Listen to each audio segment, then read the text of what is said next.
bagong pambansang programa para sa sports development. Uumpisahan natin ito sa paaralan pa lamang. Ibabalik natin ang mga sports club at magsasagawa tayo ng mga palaro at intrams sa lahat ng pampublikong paaralan. Naririyan na ang ating Philippine Sports Commission at saka ang PAGCOR upang tiyakin ang patuloy na pagtaguyod at magsuporta sa ating mga programang pampalakasan ng mga atleta sa buong bansa.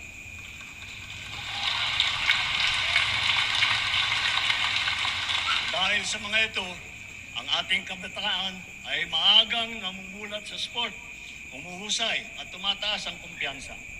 Sumusunod sila sa yapak ng ating mga kampyon at world-class na athlete tulad ni Senator Manny Pacquiao, ni Heidelin Diaz, ni Kaloy Yulo, Ira Villegas, Nesty Petesio, EJ Obiena, Alex Ayala, ang Paralympian natin na sina Gerald Mangliwan, Sandy Asusano, Angel May Otong, at Ernie Gawilan.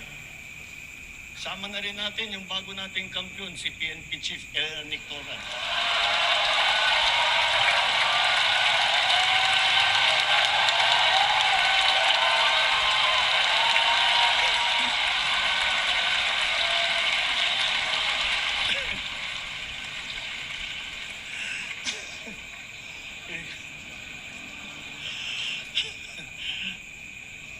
Gulat si Chief PNP.